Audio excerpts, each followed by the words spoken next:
हम बात करेंगे कब्ज पे।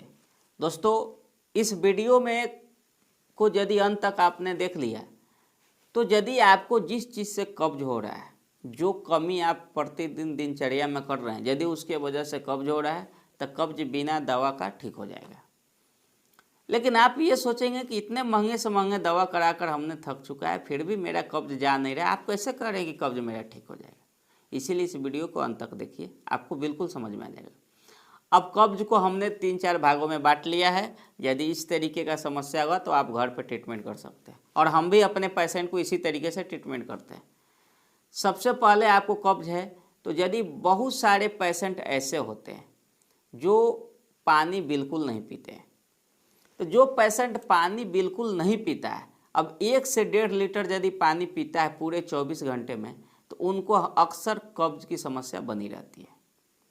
यदि पानी कम पीने की वजह से कब्ज आपको हुआ है तो 100% ये है कि आप किसी भी तरह का मेडिसिन लेते हैं या आयुर्वेदिक दवा लेते हैं या अंग्रेजी दवा लेते हैं, कब्ज आपका कभी जाने वाला नहीं है। हाँ, एक लाभ होगा, यदि आप कब्ज के लिए दवा ले रहे हैं तो जब आप दवा लेंगे तो आपका पेट साफ होगा, जैसे दवा नहीं लेंगे आपका पेट साफ नहीं होगा। तो यदि पानी कम पीने की वजह से कब्ज है तो आपको क्या करना चाहिए कि कब्ज के गोली न लेकर के पानी को पीना चाहिए। हम आगे बताएंगे कि पानी आप कैसे पिएंगे, इस पर विस्तार चर्चा भी मैं करूँगा। तो पानी की वजह से है तो आपको समझ में आ गया कि यदि आप कम पानी पीते हैं तो दुनिया में कोई ऐसी दवा नहीं बनी है जिसको आप लेंगे और आपकी समस्या ठीक हो जाए, कब्ज हमेशा के लिए समाप्त हो जाए। एक चीज़ आपको समझ में अच्छे से आ गया होगा। अच्छा, दूसरा चीज़, आज का जो खान पान हो चुका है, जैसे मैदे से बने बहुत सारे पकवान हो गए, बहुत सारे डिश है मैदे हैं, और थोड़ा सा गलत खान पान जैसे मीट मछली अंडा दूध दही छाछ लच्छी पनीर, ये सारे कुछ ऐसे चीज़ हैं जो जानवरों से आते हैं, जो हेवी फूड है, जो कि पचने में बहुत भारी होते हैं। यदि आप ऐसे भोजन का सेवन करते हैं तो आपका कब्ज कभी जाने वाला नहीं है। इसके लिए आपको महंगे से महंगे दवा लेंगे, लाभ आपको नहीं, लाभ उन्हें होगा जो दवा बेच रहे हैं या जो दवा लिख रहे हैं। आपको कुछ लाभ नहीं होगा, लाभ इतना ही होगा कि जैसे आप दवा लेंगे और आपका पेट साफ हो जाए, यही एक लाभ होगा। वो आप वीडियो देख करके भी दवा खरीद सकते हैं। तो इसका मतलब कि ये हेवी फूड, जैसे मैंने बताया, जैसे मैदा का ही एग्जाम्पल लेते हैं। देखिए, मैदे से बने चीज़ों में फाइबर की मात्रा नहीं होती है, और जिस खाने में फाइबर कंटेंट ना हो, फाइबर ना हो, जैसे आज घरों में देखिए कि गेहूं का रोटी जो लोग खा रहे हैं उसे भी बारीक महीन पिसवाते हैं, उसके बाद भी उसे चाल करके चोकर को बाहर कर देते हैं, यानी कि उसका फाइबर कंटेंट पूरी तरीके से बाहर निकल जाता है।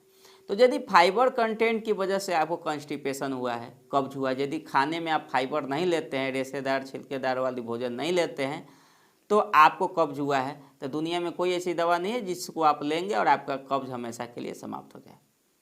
तो इसके लिए आपको खाने में फाइबर फूड लेना पड़ेगा।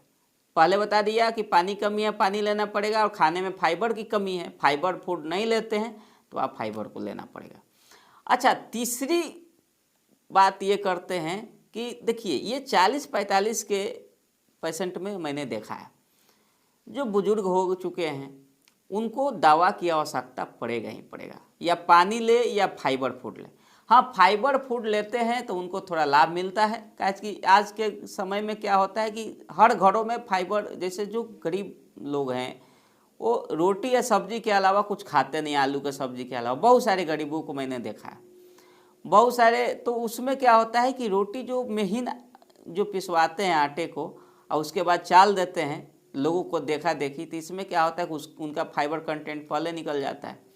तो इसमें क्या होता है, जब फाइबर नहीं रहेगा तो उनका खाना जो है सही से डाइजेस्ट नहीं होता है और जाकर आंतों में चिपकने लगता है। तो पेट साफ करने के लिए उन्हें दवा की आवश्यकता पड़ सकती है, जिस तरह हर इंसान को पड़ रहा है। उसी तरीके से 40-45 के केस में पेशेंट को देखा गया है कि उनकी आंतें का मूवमेंट जो होता है कमज़ोर हो जाती है, यानी मूवमेंट करना थोड़ा सा कम हो जाता है। और जब उनके आंतें जो होती है कमज़ोर हो जाती है, जिसके वजह से क्या होता है कि मूवमेंट नहीं होगा, और मूवमेंट नहीं होगा तब भोजन आगे बढ़ता नहीं है। तो अक्सर 40-45 के बाद पेशेंट में कब्ज को देखा जाता है, और कब्ज लंबे समय से बना भी रहता है और बने, आगे भी बना ही रहेगा। तो इसके लिए कभी काल पेशेंट को दवा की आवश्यकता है, लेकिन ऐसा नहीं कि उसके हमेशा के लिए दवा की आवश्यकता है।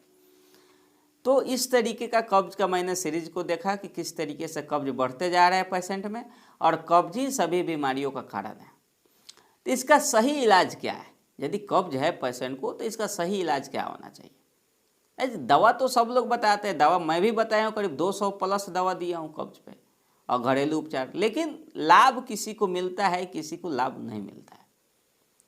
तो यदि कब्ज को दूर करना है तो जैसे मैंने, सही इलाज यही है कि सुबह जब भी आप जगते हैं, या ये 40-45 के पेशेंट हो या नौजवान हो, सभी के लिए 1.25 लीटर गर्म गुनगुना पानी घूट घूट करके आपको पीना है।